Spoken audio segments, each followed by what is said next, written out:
Let me tell you a story that starts with disrespect and ends with the most satisfying revenge I've ever pulled off. It happened a few years ago, not long after I moved to Chicago, a fresh chapter in my life. New city, new job, new routines. But to really understand the punchline of this story, you need to know a little about what came before. Before Chicago, I had been living in Romania. Yeah, Romania, Eastern Europe. I was attending university there, and because of where I lived, almost nobody spoke English. So I had to learn Romanian. Fast. And I did. I wasn't just fluent, I absorbed it. I picked up the accent, the local slang, the idioms, everything.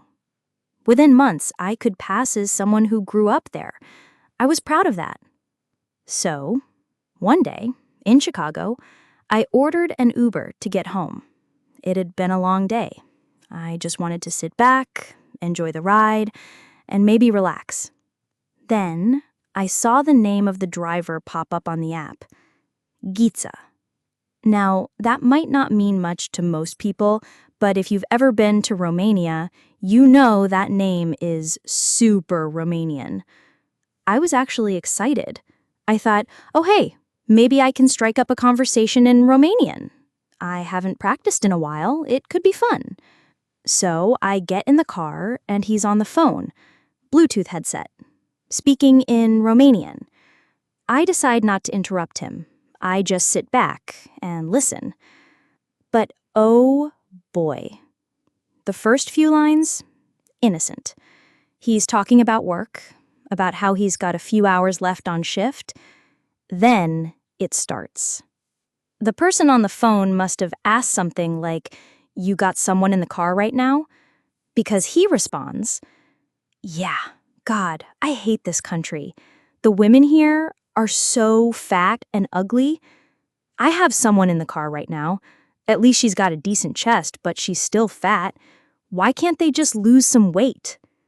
My stomach dropped. He was talking about me. I knew it immediately.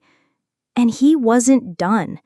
He went on and on about how disgusting American women are, how Romanian women take care of themselves, how he'd never lower himself to date anyone here. All while I was sitting 3 feet behind him in silence. Now, for some context, I've always been curvy. A little chunky. I've heard plenty of comments in my life, especially when I was living abroad. In Romania, people weren't exactly shy about pointing out your weight. So yeah, I'm used to it.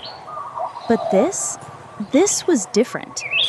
Because this man was insulting me in real time, assuming I couldn't understand him. He thought I was just some clueless American woman, a faceless target, someone who'd never know the vile things he was saying. I stayed quiet, not because I was scared, but because I was plotting. We kept driving. I let him rant. I let him dig his own grave. And just as we were pulling up to my destination, I looked up, smiled, and said in perfect Romanian, "Poți să oprești acolo pe dreapta, te rog?" Which means, "Can you pull over there, on the right, please?" The silence that followed, golden. He turned around so fast I thought he might snap his neck. His eyes were wide, his face, blood red. I had never seen someone go from smug to horrified so fast. He pulled over, without saying a word. I got out, closed the door, and then I leaned back in and said, "Also, you're not attractive, and you're fat, so maybe keep your opinions about women to yourself." Then, I walked away like I was in a movie. I'm pretty sure the background music swelled and everything. That feeling? Pure, uncut karma. He thought he was safe behind a language barrier. He thought he could say anything he wanted without consequences. He was wrong. Now, you're probably wondering, did I report him? Honestly, No, I didn't need to. This wasn't about getting him fired. This was about teaching him a lesson. The kind of lesson that sticks. The kind of lesson that'll haunt him every time he picks up a passenger who might just understand him. Because from now on, he'll never be sure. And that, to me, is more powerful than any one-star review. This story blew up when I posted it online. People went wild. I got messages from Romanians saying, "Yes, you did the country proud." Americans cheered the comeback.